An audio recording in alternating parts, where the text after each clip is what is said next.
Welcome to HobbyEXP. I'm Tu. And I'm Henry. I'm Cheston. Hey guys, so we're here to talk about our upcoming Gundam card game weekend beta battle, which is going to be on this coming Sunday, hosted by Double Kill.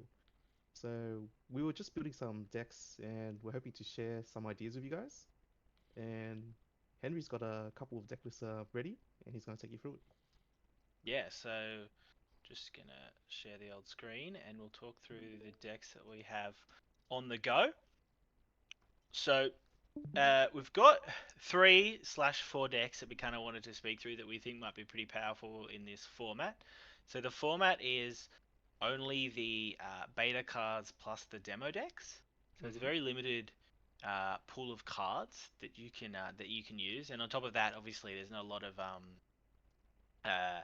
of opportunity to get a hand on some of these cards as well. So some of them can be harder to get, specifically the rares. Before And you I believe continue, the call. Henry, shameless Yes, plug. This is also Wing Table. We also have a video. If you ever wanted to figure we out do. how this works, what this website does, go check out that video. I think it's really helpful. I think this website's really cool for people who want to have a bit of a test. But sorry, back to you. No, no, you're right. Yeah, as just said, this is Wing Table, and yeah, we do have a really good video on how to use that, and yeah, done by yours truly. But in here, there's also a good. It's really nice, as you can see, not only to test decks but to build decks.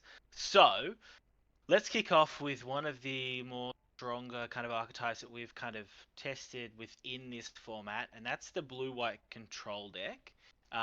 So we have an example of what that could look like here on the screen, as you can see. Um, I think too, you're pretty knowledgeable of this deck, or it's something you're looking to play in the upcoming event. So maybe I'll run through some of the cards, and we can kind of, call out maybe you know, the ones that stick out to us, or the ones that are quite, powerful or important within the deck's archetype. Um, so we've got the Strike Dagger here, which is a really good, two cost, 3 for 2 statted vanilla card. And with this deck being more of a control focused deck, it doesn't have a lot of early game pressure, so it's quite important to have something you can put down to either help trade into the board or even just clear that pesky EX base early, to help get that rolling on your side. Um, in addition to that, we have what we have affectionately called Dazzler. Um, Daza! and Dazzler's really good to help deal with those aggro decks, to really kind of tempo them by sending something with 1 HP back to the owner's hand. So that really helps with those smaller units that are kind of chipping away your shields. It can So be a for really nice those tempo watching, play. control in a TCG sense, there's a few very stereotypical archetypes. You've got control, you've got mid-range, and you've got aggro.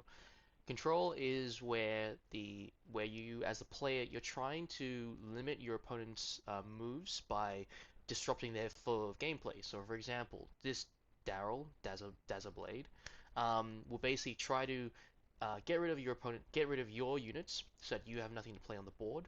Mid-range, which is a deck that Henry will talk about a little bit after this, um, Hmm. is a fusion of control and aggro. And aggro, as you can probably guess by the name, you play as aggressively as possible, a lot of cheap units, um, and you're just trying to take out the opponent as fast as you can. Magic would be probably red deck wins or white weenies. Blue white control, actually, funnily enough, would probably be blue control in the Magic sort of sense. And I guess mid range, depending what it is, probably green blue. But yeah, just a bit of context. Sorry, Henry, keep going. No, you're right. Yeah. So yeah, you'll see some of these, I guess, lower costed units be more focused on that kind of control aspect, or trying to get some value via some controlling effects, like the Dazzler here, but also you know, this gun cannon here is a really nice piece in that it has the repair functionality. So it has the ability to heal, 1 HP at the end of the turn, so it can really help you effectively trade into the board, and be also able to keep it at a kind of a safe HP level that, it takes the opponent having to actually invest something into, taking it out. Plus, because it's a white-based team, it pairs, or it works really well with the pilot that is Umber Array. So it's a really good early turn kind of value play to pilot the gun cannon with that And Umber when Array paired, as it can well. also rest something as well, right?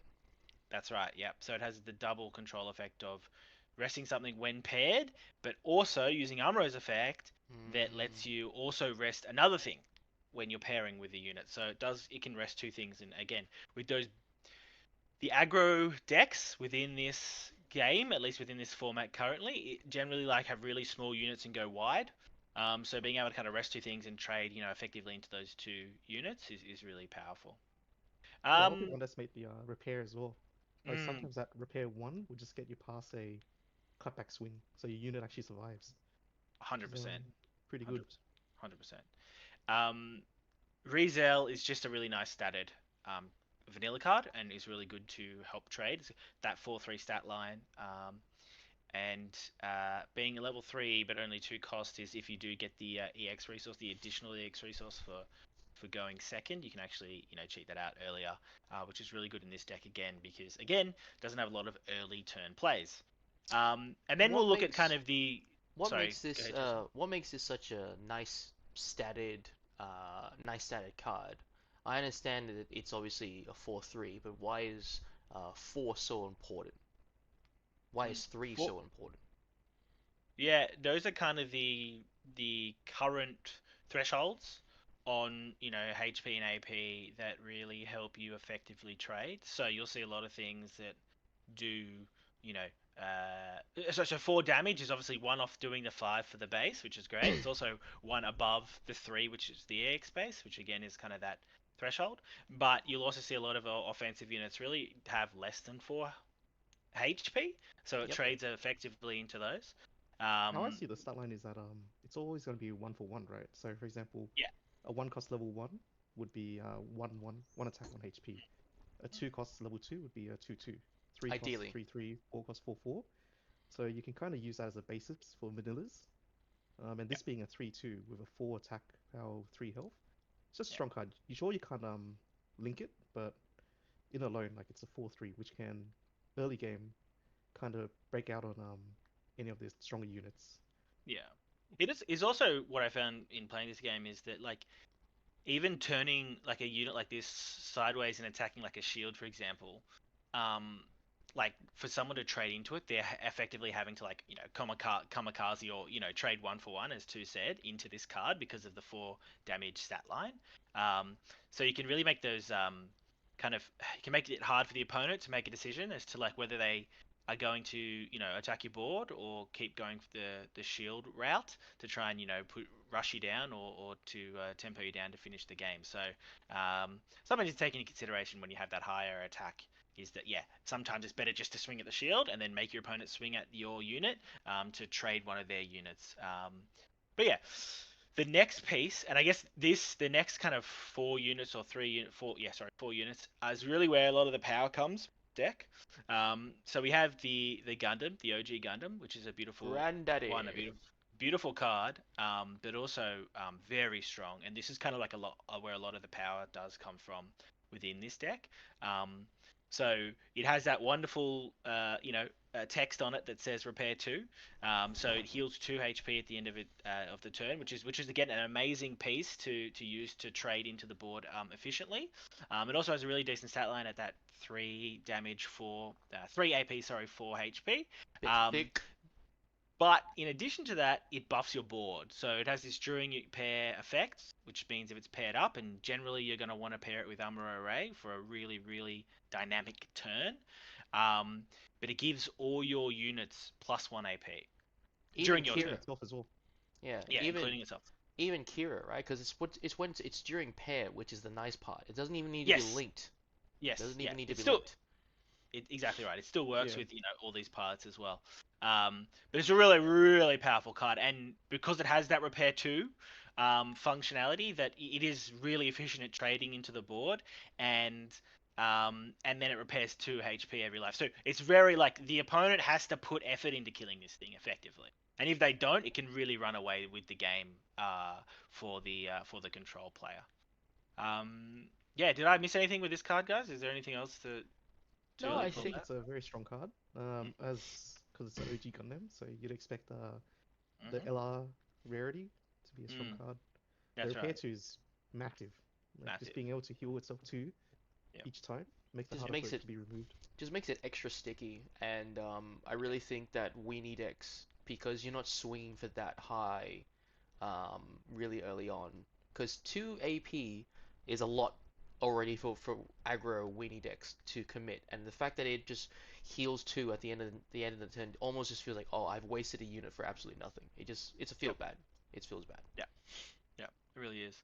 And yeah, and as I said before, if you let it like take 2 turns of healing, like let's say, he makes a trade and you're like, all right, I'm just gonna ignore this Gundam, and you let it get back to full HP, you're just stuffed. You're never getting rid of it unless you're really, investing something massive into getting rid of it, or multiple units into getting rid of it. So, it's a great card.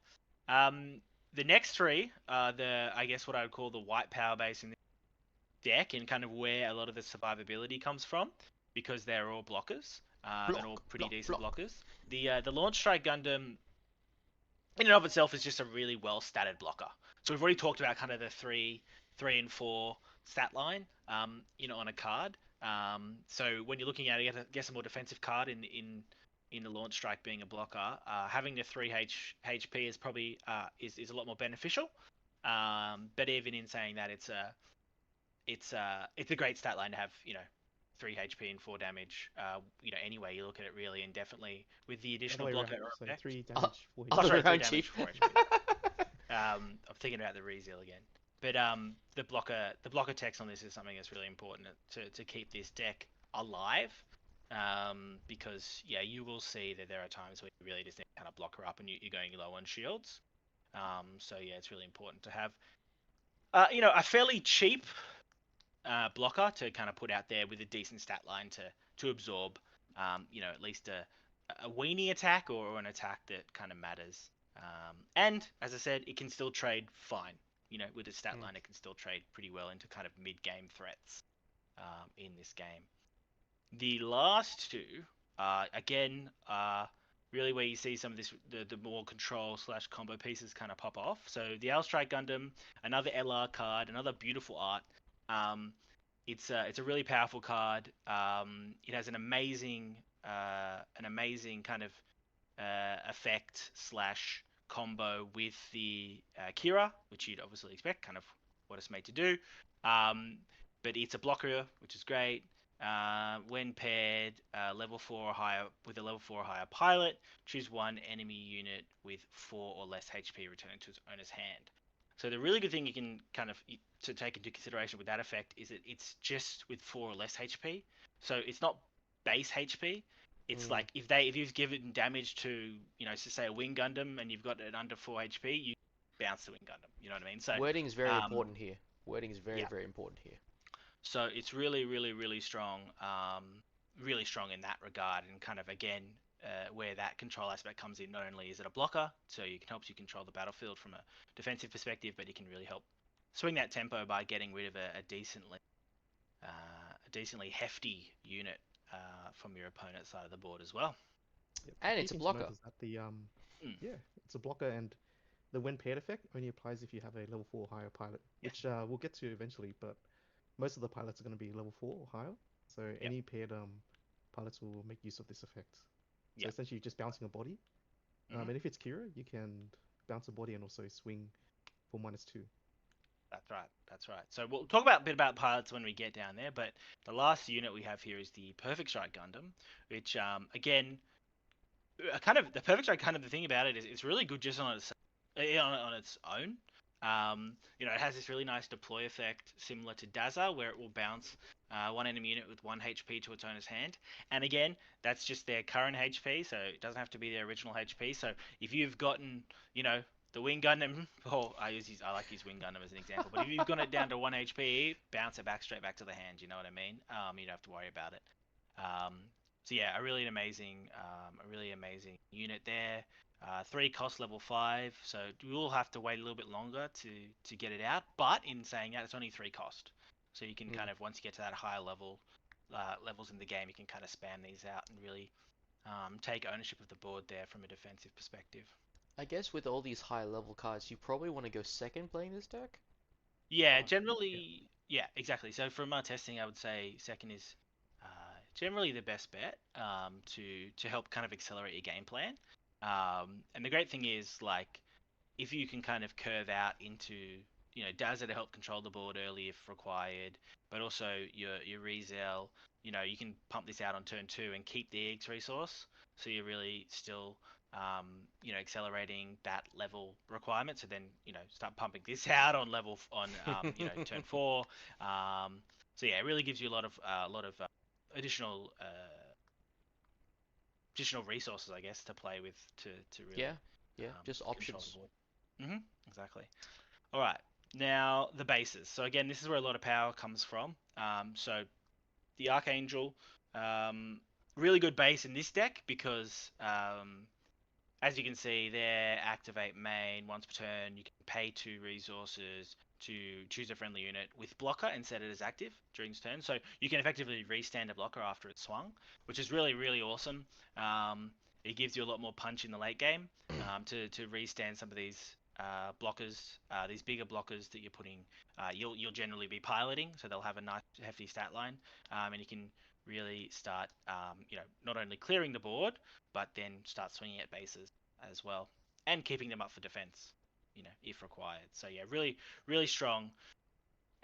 Really strong aspect of the deck is this card. And the other good thing with regards to kind of Gundam at the moment is that, like, the longer a game goes, you'll generally have too many. To be honest, with, like, there's not a lot of resource kind of sinks in the game. At the higher end of the of the There's not that much card turns. draw as well, so you'll find that Mm, eventually your hand will be low, but you have yep, tons of resources to work with.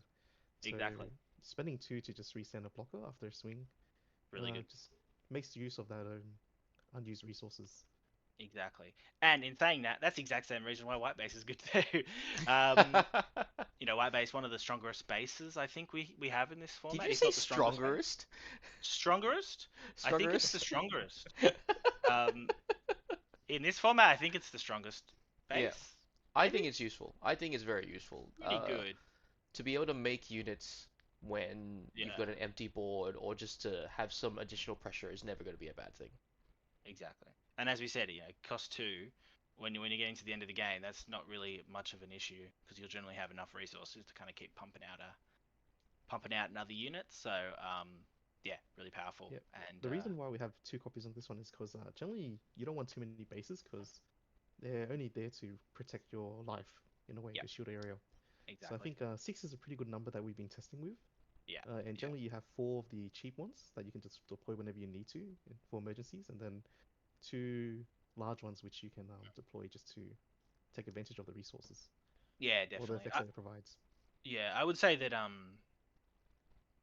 would say like 6 bases is probably the sweet spot, but from our testing. But I would also say that in some decks, like maybe when we see kind of like the more aggro focused decks, you probably don't need that many. Like 4 is probably enough, and even then you can probably think about maybe going less. But we'll see. The base quality, I'm sure, is just going to get better as the game goes on. So I'm sure we'll see a lot of like really busted bases where you're like, oh, I got to run, Yep. 4 minimum of this base because it's so strong. But The Bases base will is good because yeah, when you take a hit, your card actually gets discarded unless there's a burst effect. mm, Bases, on the other hand, when deployed or played, you yep, actually take the card from your life, so it's not a wasted card. It's technically like another card draw, yep. trading a life for a card, which you Mhm. don't really have much of in this current format. I'm waiting for bases Exactly. to have like a AP value so they start shooting back or something like that. I'm just waiting for it. Yeah, that would be crazy. That would be crazy. That would be It pretty ma scary with it makes sense like in though, these. right? It makes sense though, Yeah. right? Oh, definitely. No, it'll be really cool. I said I can't remember if I said it to you, Cheston, or someone else, but I do think there'll probably be a deck eventually that's a base deck where Mm, you play a lot of bases because like you almost like turtle up. Like I think of like a yellow deck in One Piece where it's like yeah, for you sure. just kind of like keep getting more shields or bases and then like they do things for you or something. Anyway, so it'd be pretty cool. I think that'd be a pretty fun thing to play with. Could be pretty broken if not done well. So anyway, just some fun little uh, theorying about that. Mm. All right, now the pilots, and this is where a lot of kind of power comes, into Gundam decks. I think the pilot area of a deck when building Gundam decks is really important because it can really kind of help shape what a deck's supposed to do or how a deck can kind of, I guess, win. To be honest with you, so Amuro Ray, an amazing pilot in my opinion, probably the best pilot. Uh, Well, I guess Amuro slash Kira, you can kind of argue Yeah, I for think it depends on either the of units them. that you have, I guess. It really, does. really depends what, right? Because Amuro, while Mm, he's really good and he pairs with a lot of things, very, very valid. I think the main drawback that people get caught on is choose one enemy unit with 5 or less HP and rest it when paired, right? yep. So the only reason why I went Army and R-ing is because Soletta Mercury is one of the few pilots that gives +2 to HP, which is also in this deck. Yes. Yep. And Yeah, it I was just actually get gonna say the same thing. yeah. So you just get certain units that are just out of that range. Plus, when she swings, she gets to untap one of your resources as Yeah. well. So Yeah. it's a Yeah. yeah. It depends No, I what agree. you're Yeah. using it for. Sorry. Yeah. No, I completely agree with you, Cheston, and I think the on attack effect for Soletta Mercury will only get better when we have more cards and more kind of reasons to have more resources. Agreed. Agreed. You know what I mean? Like at the moment, as I said, we kind of have these games where you have all these resources, you like do anything with them. Whereas like, so I'm restanding a resource, I don't really care. Whereas I think like the more cards we have and the deeper card pool we have and the better effects we have, like game effects, I think that restand of the resource is going to be really powerful. Yeah. All these resources and like no hand, basically. Yeah, exactly. So yeah, so Amuro, yeah, really good kind of control piece because he will let you, rest a unit with 5 less HP, so you can start that active trading game. So like some of these aggro decks maybe don't put everything sideways because they don't need to because they're setting up for a bigger turn, right? Whereas you can then, all right, well, boom, I'm gonna rest it and I'm gonna swing into it, when I, pair with my Gundam, and I'm gonna heal 2 at the end of the turn, and I'm gonna destroy it. So I'm going to actively trade, more efficiently into your board. So really, really powerful.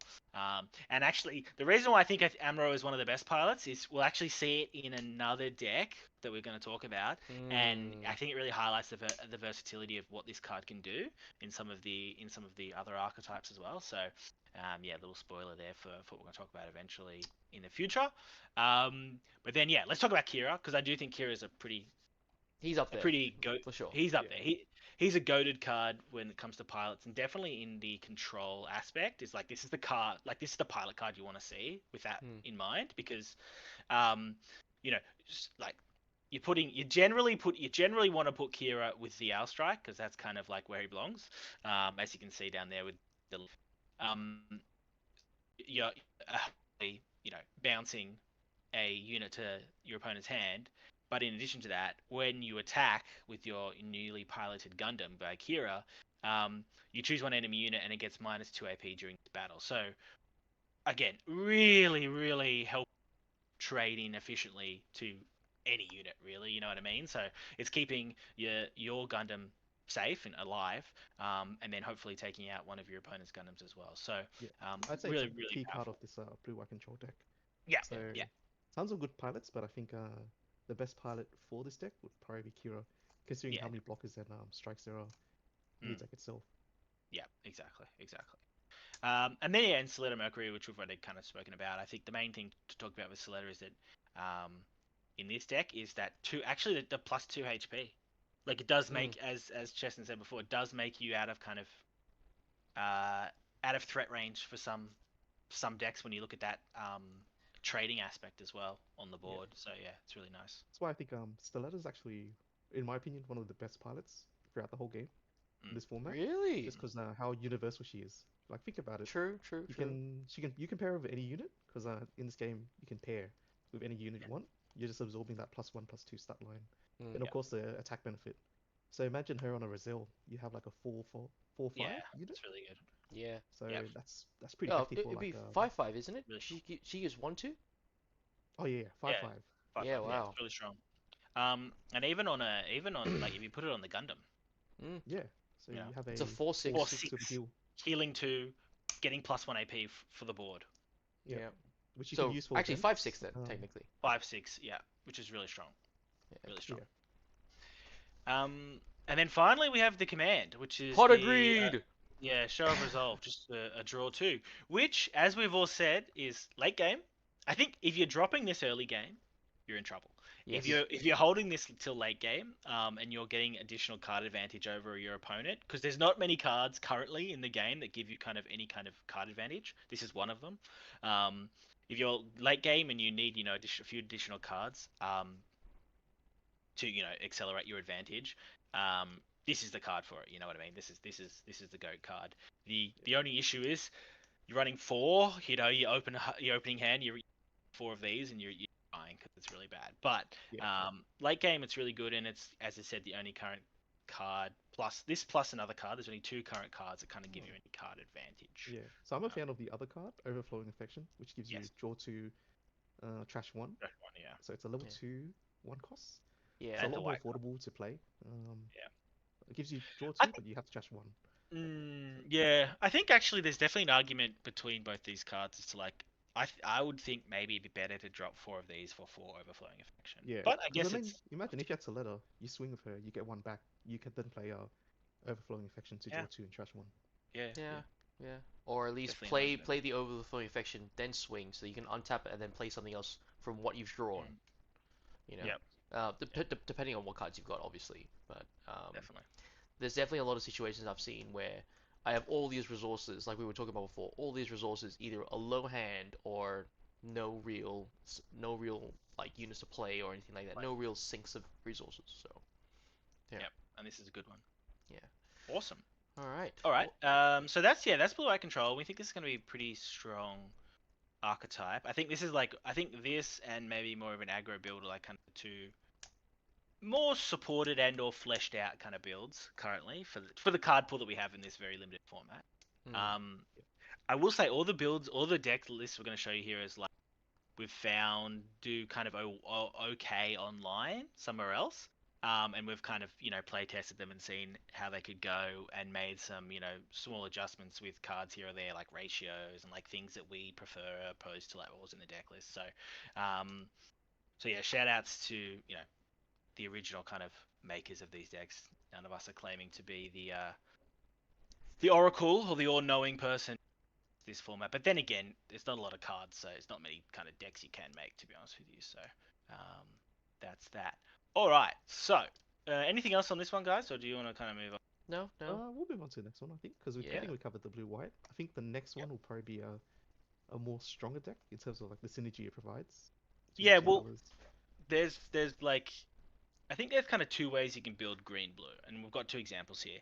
We've got one that I like to I've called it bigger green blue rush, which effectively is more this is what I would call a mid-range deck. Yep. And then we've also got a more of a rush, aggro focused kind of weenie deck. So let's talk about the mid-range one. There will be some elements of overlap between these 2 because they are similar-ish, but they do differ. So it's worth kind of going through that. So as I said, this is obviously blue and green. It's more of a mid-range focus, so we're really looking for like well-statted kind of units. So this Magnac unit is effectively that. It's a level 2 cost 3 for 2. So like we spoke about with the Rezeal being a really nice statted vanilla card, this is again just that really effectively a nice board presence. Can swing at EX bases. Taking out EX bases, it's going to trade up, but also 2 HP is a weenie isn't going to be able to swing into the clear it. You're going to have to actually, or Daz is not going to be able to bounce this. Gun tank isn't going to be able to ping it off or whatever. So you need to gun cannon. Sorry. Gun cannon? Gun tank. Sorry, you were right. No, you're right. So yeah, it's kind of good to have that stat line there. Zaku 2, in my opinion, the best 1 cost level 2 play in the game currently. Go. It has that 2 HP, but it also has the effect where on attack it gets 2 AP. So it's actually on attack 3/2, which really strong, just really strong. You get a few of these out early. Bye EX base. The pressure keeps ramping up. Obviously, it's got like no defense to it because when it is attacked, it's only 1 damage. So it's not going to be receiving damage very well. But that's not the point of this card. This card is there to swing, and trade up, and that's exactly what it does. So really really good card in that aspect. The next card we have is the Rick Dom. His Rick Dom is good. His Dom is good. Really well statted. 3/3, good stat line. Breach 2, really good. Really good. Yep. I think this The is ish- where blue and green has a big impact. This keyword breach. Yes. Yeah. Ah, so strong. The only issue, yeah, it's weird because kind of like breach is a really good keyword, but the only kind of number you care about with breach is like either it has 1, breached the keyword 3, or 5. Yeah, exactly right. Yeah, whether it has the keyword and it just breach 1, or it's breach 3, so it can get either rid of an EX base, for example, or it's breach 5, which means it can get rid of a base, right? So breach 2 is still it's not bad. It's still breach, and breach is probably one of the stronger keywords, in my opinion, in the game at the moment, and definitely in this format. So yeah, Rick Dom, good card. Riziel, we already spoke about it. Really well statted unit. Goes really well on this deck as well. From a mid-range deck, if you want to, swing into the board, you can. If you want to swing shields, you can. It's good for both those things. And that is probably this exact same argument for the Gelgoog. The one thing I will say about the old Gelgoog is that not only is it phenomenally statted, but you can actually put Char in it. Because it's Xeon, it's got the Xeon link down the bottom, which is cool. The Xeon link, exactly. So, it's amazing for that. Really early turn kind of value play, whether you're trading with it or you just swing and face. It's really strong. Gundam, and again, I'm sounding like a bit of a broken record with this, but Gundam, the reason why it's in this deck is one, it obviously works with Amuro, which we've already spoken about, is an amazing pilot. And it's really well statted. 3/4, a 2 cost, really really well statted card. Unless so the card you has play like a really stellar ability, I feel like in this game, in this current format, we're going for cards that are that have that have better quality stats than what you normally expect out of that range. Yeah. The Gelgoog, Rizel, and Gundam RX-78 are all key examples of better static cards. Either they can rush, they can be linked, aka they can have rush, or they have better stats. So they just have something that just takes them further than others. That's all. And the thing with the Gundam and the Gelgoog is that you can like put good pilots in them. So it's like a double whammy of awesome, really. And you're also not too unhappy about just playing these out as vanillas. Really, you're not. They're pretty well statted in that regard. Yeah. Awesome. The other Gundam, the main Gundam, the guy we've already spoken. It's death out the card again. It's amazing. Not much more to say. And now we're getting into Wing Gundam territory. Wing Gundam is one of my favorite Gundams, if not my favorite Gundam, I think. This Big boss for is the format, for sure. Yeah, this is the big boss for me. This card is just like the Wing Gundam. The two things you care about this card is, one, it only costs you 2, which is amazing. 2, it's really efficiently statted for a vanilla. And 3, its name is Wing Gundam, so that Hero can go in it. So those are the 3 things you care about. Really strong. Really strong vanilla card. Again, you're happy to play as a vanilla, but you're also really happy to put this with Hero. With Hero, it's going to what is it going to? 6, 7, 7, 5? +3, +2. Yeah. 7, 5, which is crazy. Like 7, 5 clears everything in the game. In my opinion, I believe so. Yeah. So I think the only thing bigger than a 7/5 Wing Gundam is a 7/7 Wing Gundam. This is final Bankai form, That's right, yeah. This Wing Gundam, not only is it the nicest looking card art for any of the LRs, in my opinion, not biased, but it is probably the best. I don't know. It does a bit of everything. I mean, you can kind of argue maybe this Gundam's better. So I think Breach 5 is the Breach biggest 5 is selling crazy. point. Is the biggest selling point of this card. But you can't forget the fact that it has the kind of basic effect that is this unit may choose an active enemy unit that is level 4 or lower as its attack target. Which so is it can just a lot of things. Yeah, it can attack pretty much everything in the format, almost everything in the format, and because Survive, it's and also survive and breach. Mm. yeah, Yeah, it's really good. And as we said, you put hero with it, you're a 7/7 beta that has breach 5 that can attack standing units that maybe your opponent doesn't want to swing with or want to keep alive. It's This card is ridiculous. Yeah. And like the reason why you see it in kind of not only a mid-range archetype as well as an aggro archetype is the fact that it has literally that effect that I think is just bonkers, that it can just attack at level 4 or lower. So it can trade into the board and take a shield, Big yeah. scary and boss take a monster. bait. It's insane, right? Because It's crazy. think about everyone else has to attack the shield. They have to spend Mhm. one attack to attack the shield.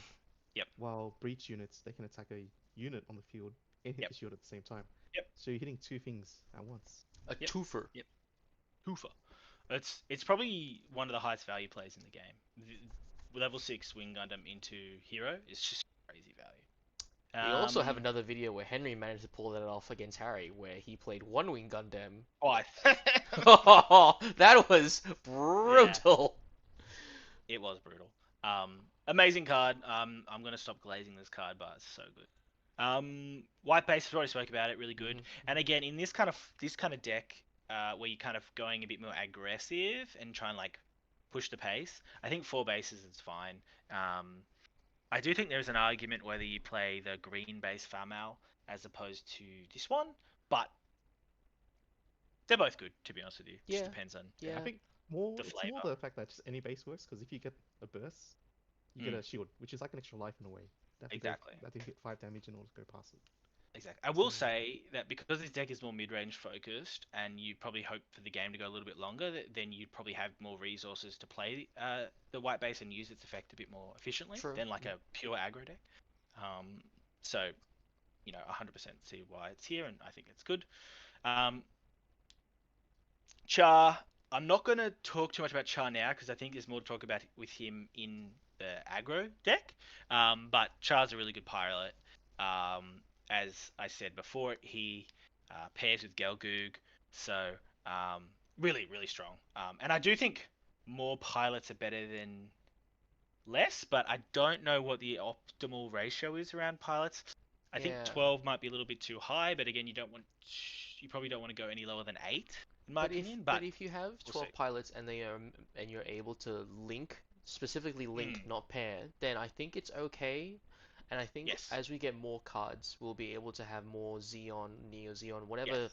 link keyword you want. And I think that's when it becomes a bit more prevalent.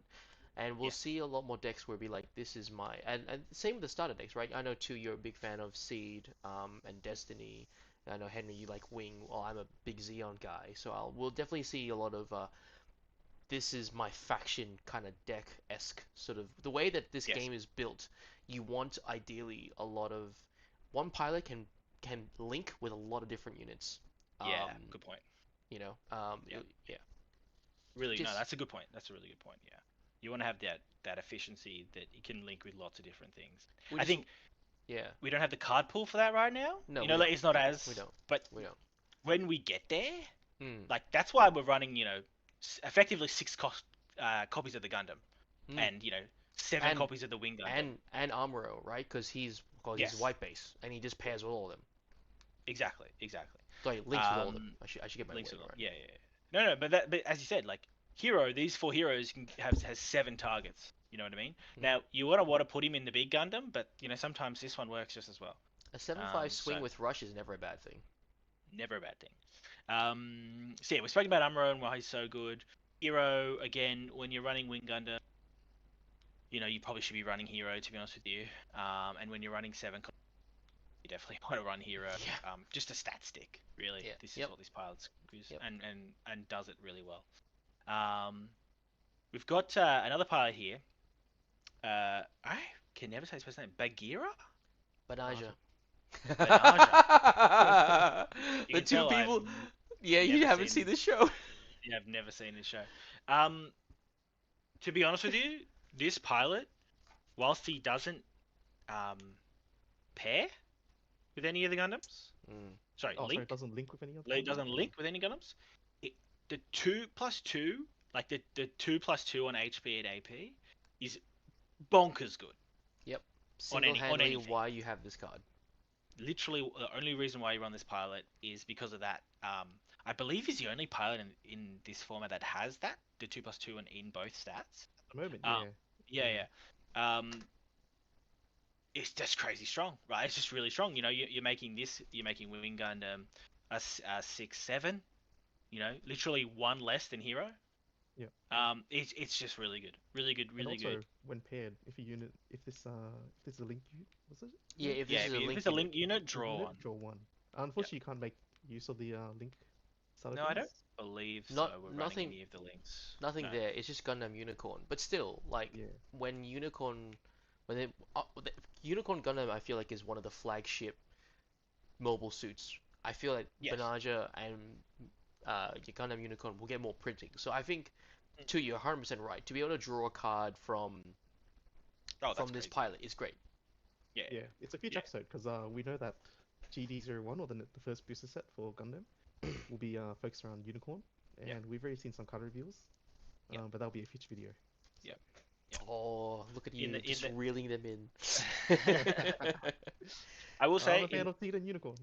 Yeah, you are. You are. in the context of this deck, it literally there for the 2+2+ on both stats. But yes, it has this card could be bonkers with the proper support. That's for sure. Yeah. All right, and then finally, yeah, Show of Resolve, which we've already spoken about, is that draw two. As I said, this is more of a mid-range focused deck. So you're hoping the game goes a little bit longer. So you're hoping you have the ability to actually, play this card efficiently and get that card draw, and card advantage later in the game. This is kind of one of the only cards that does that. Awesome. Anything else from you guys on this deck, or do you want me to go to personally my favorite deck? I think we covered this one already. I think we'll Yeah, go yeah. to the next one, which I think Yep. It's will be pretty fun. Yeah. yes. This So this is something that I'm really excited about. This is kind of the blue-green aggro deck. We call it Zeon's Rush here because we run a lot of Zeon units, as the names here. One thing I will say, is that not only is this deck kind of I pulled from, I believe, someone online. I believe it's a guy named 3000. I found this deck online, but I've been playing with it a lot. And I've made a few little adjustments, but I do think this is probably one of the stronger decks in the format for this, really weird format, because it can literally just be too fast for anything. gotta go fast.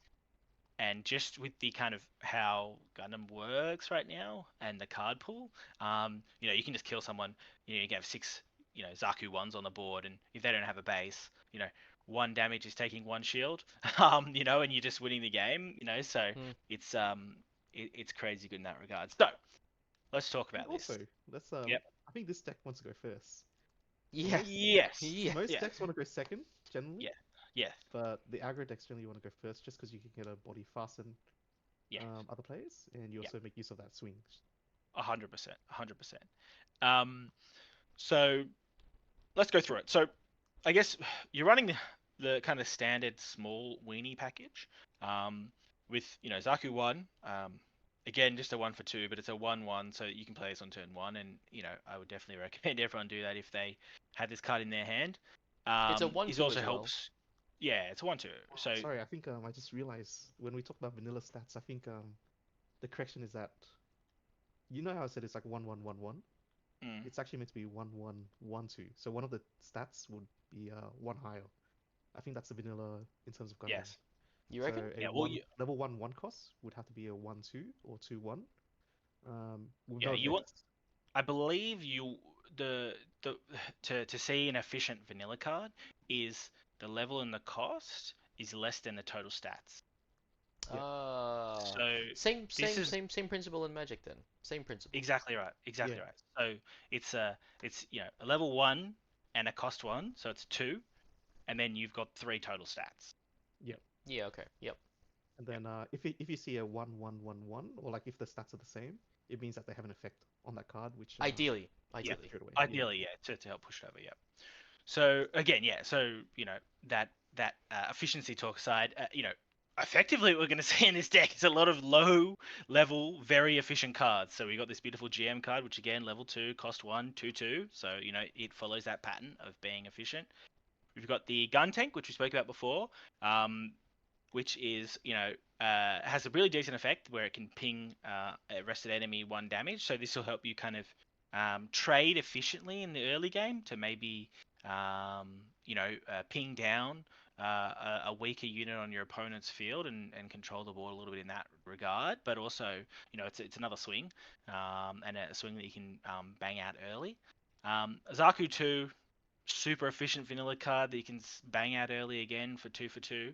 Zaku 2 that we already spoke about before, this is effectively what you want to play on turn 2 going first. Yep. You want this card out, you want this to clear that EX multiples space, of them, really. Literally. And then you just start pinging away. You really just start taking all the shields. So where this deck kind of like the real kind of efficiency and where this deck kind of shines is you spam these babies out early, you ping away at their shields, and then you get to the point where you want to kind of go for game or kind of they started playing blockers or they're starting playing units that might be slowing you down. This is where you have Char Zaku 2 faces the place. That's right, the G fighter, and some of these other high statted units here. So let's talk through these one by one. So we've got the Char Zaku 2. So why is this card so good? Well, it's well statted, it's low red. cost, it's red, it's Cheston's favorite Gundam? Maybe? Yes. A bit about Cheston? Yes. That and Goof. Okay, that and the Goof. The Goof's here. So we've got the pair with Char. Mm-hmm. So Char makes this on attack a 5-3, right? But not only is it a 5-3, it's a 5-3 with high maneuver, meaning that it can't be blocked. Juicy. So it's a really strong 4-3. No, 5 because you get the +1 from the Char, and then he gets another +1 when he attacks. Oh yeah, that's right. Yeah. So it's a 5-3, really strong. And in addition to that, when it's paired and it gets destroyed, so whether you kamikaze this into something or the opponent swings into it, you're playing the Zaku 2 token, which is the 3 AP, 1 HP 1. So it replaces itself effectively, which and during amazing. Pair, during pair, not link, so you could put. Sorry, yes, during pair. Any. You did say during pair. I'm just saying it's even better because it doesn't have to be linked. Yes, that's right. Yeah, it's really strong, really strong. So yeah, one of the pieces that you want to get out. You can get this out early and push that pace because the opponent's gonna have to actually invest something into killing this, as opposed to killing your weenies. But on top of that, it's really good to keep back. And let's say you're playing against that blue-white control deck, and they've gone to 0 life or 0 shield, sorry, but they have a blocker up. You can just go straight through that blocker with your high maneuver. So, the game. Yeah, really powerful, really good. Talking about high maneuver, we have the G fighter here. You love this card. I love this card. And when I spoke about Amuro Ray before being versatile as a pilot, this is kind of where I see that. So not only can you kind of put Amuro on, any of these units to rest something. So say you want to rest a blocker and swing, for game, bang Amuro on there and go ham with one of your other opponent or with one of your other Gundams. But in addition to that, because this is an Earth Federation, white-based team trait card, Amuro actually works with this. So you can put Amuro on it and give it, rush, or you can swing when you put Amuro on it. But in addition to that, it can give on deploy one of your white-based units high maneuver. So it can actually give itself high maneuver. It can rest a unit with Amuro when you put Amuro. And rush. And it has rush. So it's really that kind of like 3-piece meal to get through, blockers or, something that's trying to slow you down. And because Amuro gives you 2 attack and the G Fighter has already 3 AP, it's a 5. It comes 5 AP with the link, and boom, you're swinging through a base as well. So fun little combo there to help you push more damage and win the game. So something you probably wouldn't even see unless you had to read the cards. And thank you, Levy 3000 for whoever you are who made this deck.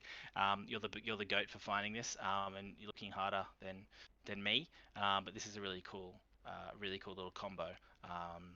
to push through for game. Because sometimes all you need is that one more swing, Yep. and they've set up their wall of blockers, and you get that with this, which is awesome. Which is why I think the Char's Nubble giving something high maneuver also why it makes it so potent as well, because you just, like you said, one swing is all you need to win to win the game. That's right. Exactly right. Awesome. So we'll talk about Cheston's favorite or second favorite Gundam. No, mama. The Golf Boy. Goof. Goof. Goof. Oof. Oof. Oof. Saying all these Gundam names wrong. Anyway, the Goof. The Goof. He's just a piece that lets you go wide. Because he's deploying a token. He's just something that lets you go wide.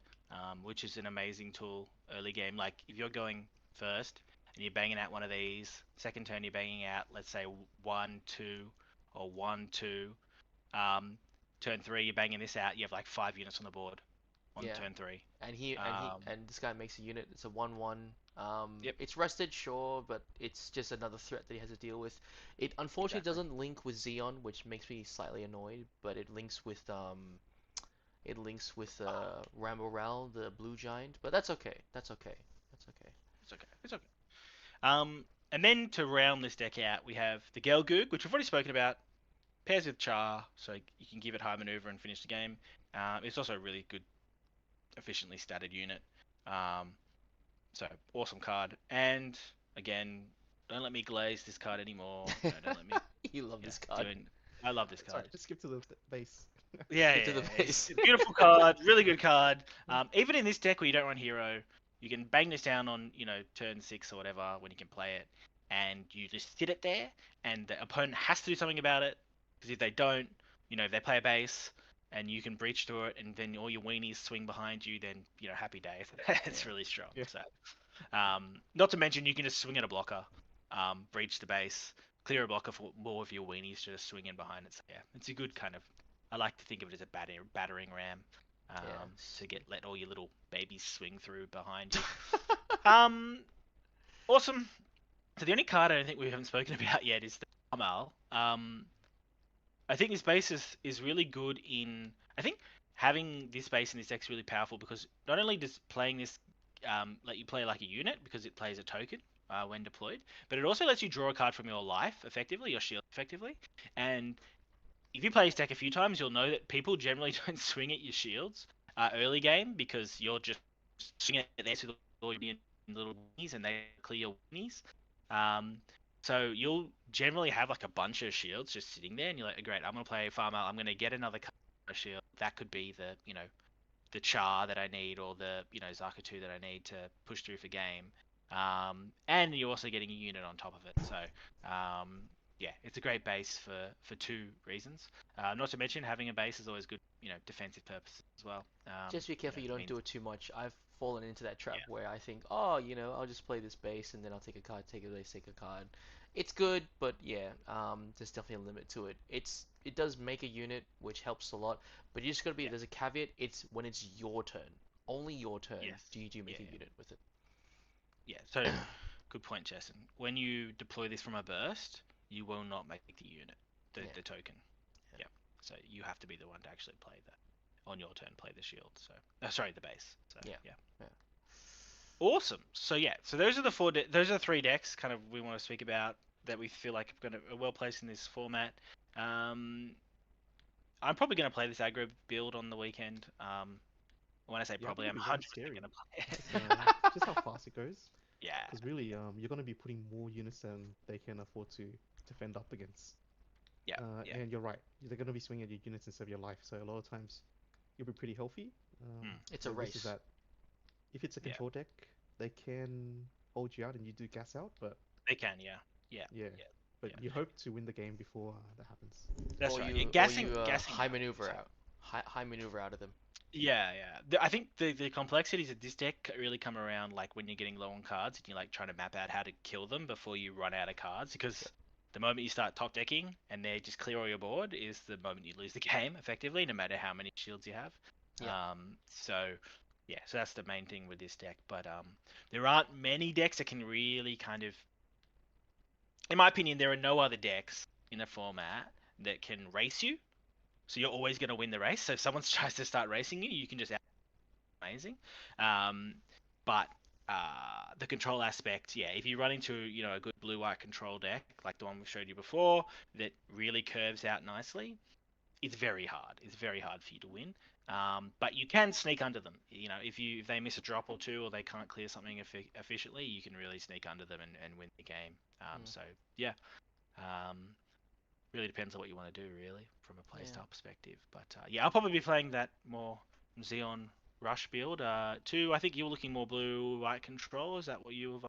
Yeah, I was thinking between blue-green, but more of the blue-green control variant, which focuses around like resting units and going the breach. Yeah, yeah. But I think I'll most likely play blue-white just because I'm a Seed fan and I just want to pop down strike Gundam, Yep, yep. call it a day, slap it down, chuck on a Kiro, and be like, hey, that's it.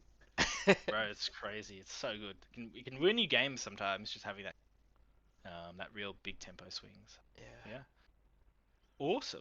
Alright. So let me stop sharing my screen. And we can get back to the boys and finish this video up. Yeah. Who wants to take us out? So yeah, thanks guys for watching. I think yeah, hopefully this gives you a bit of perspective of some of the different archetypes that you can play through. If I could play, unfortunately I have some other commitments, I would play the red-green Xeon deck. I'll show you. Well, maybe we'll show you guys that deck next time. It still needs a little bit of tweaking. But yeah, thanks everyone for watching, and we'll catch you in the next one. Peace. See you. Bye.